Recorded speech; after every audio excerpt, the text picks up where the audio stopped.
Assalamualaikum warahmatullahi wabarakatuh. Sampurasun. Halo sahabat semua, semoga sahabat hari ini dalam keadaan sehat walafiat. Amin ya Allah ya Robbal Alamin. Terdapat beberapa versi tentang dari mana suku Sunda ini berasal.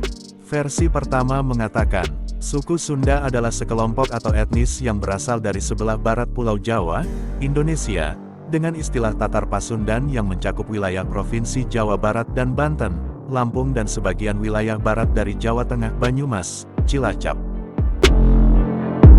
Ada pula versi lain yang menyebutkan jika suku Sunda berasal dari Sundalandia yang merupakan ras di semenanjung Cekungan Besar.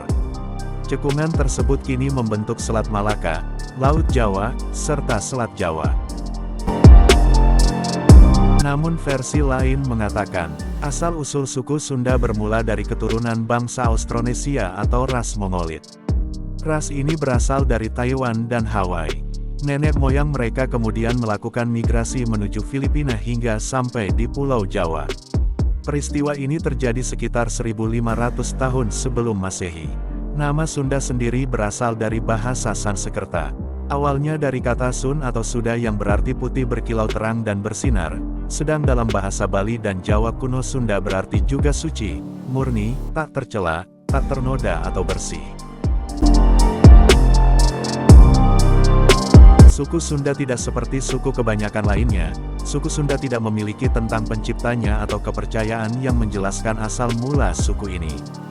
Tidak ada seorang pun yang mengetahui kedatangan mereka dan cikal bakal keturunannya. Namun pada abad awal Masehi ada kelompok kecil suku Sunda, berjalan menjelajahi hutan pegunungan dan melakukan tebang pohon. Daerah itu pun kemudian dijadikan tempat bagi kelompok kecilnya. Mitos yang paling awal mengatakan orang Sunda bekerja sebagai penggarap ladang daripada petani padi. Hidup berada di tengah-tengah hutan, akhirnya mereka memiliki kepercayaan yang membentuk pondasi yang sekarang disebut sebagai agama asli orang Sunda. Meskipun tidak dapat diketahui seperti apa kepercayaan tersebut, tetapi petunjuk terbaik yakni dengan ditemukan puisi-puisi epik Sunda, Wawacan, dan suku Baduy yang berada di daerah terpencil. Walau keberadaan suku Baduy minoritas, mereka mampu bertahan dan merawat budaya nenek moyang hingga sekarang. Orang Baduy menyebut agamanya sebagai Sunda Wiwitan, orang Sunda yang paling awal. Bukan hanya orang Baduy yang tidak memeluk agama Islam, tetapi suku Sunda kebanyakan telah memperlihatkan karakteristik budaya Hindu sedikit sekali. Jika mengutip dari bahasa Sanskerta, Hindu memiliki hubungan dekat dengan mitos dan nenek moyang. Seperti monografnya antropolog berkebangsaan Belanda, Robert Wessing mengungkapkan bahwa suku Sunda secara umum adalah, the Indian belief system does not totally displace the indigenous beliefs.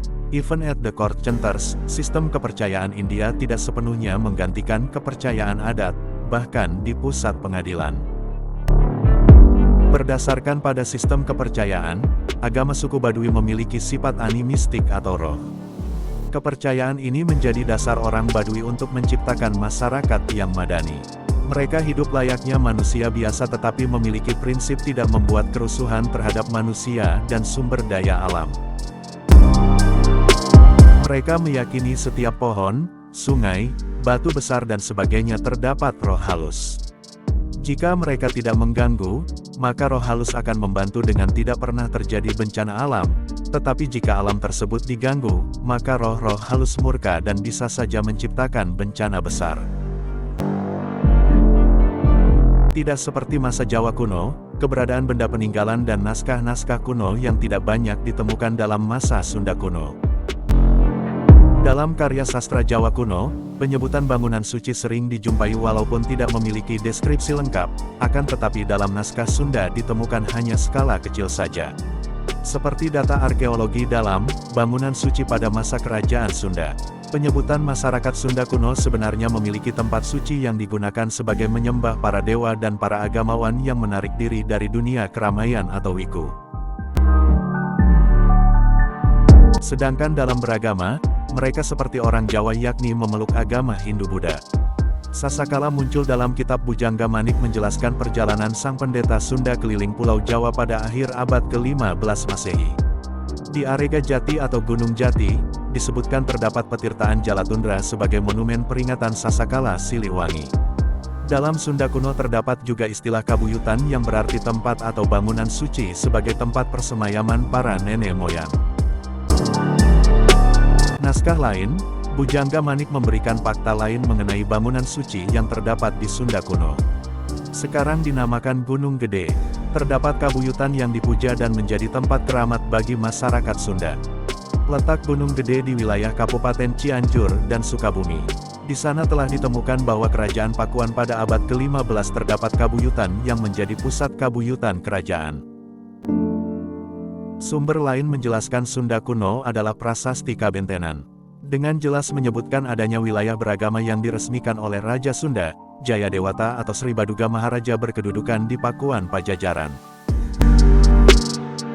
Prasasti tersebut menceritakan tentang sang raja memberi pesan kepada siapa saja untuk tidak mengganggu-gugat pemukiman Jayagiri dan Sunda Sembada, serta tanah Dewa Sasana yang ada di Gunung Samaya. Di situ adalah tempat suci khusus untuk beribadah. Siapa saja tidak punya hak untuk menarik pajak, sedangkan yang melanggar akan dibunuh.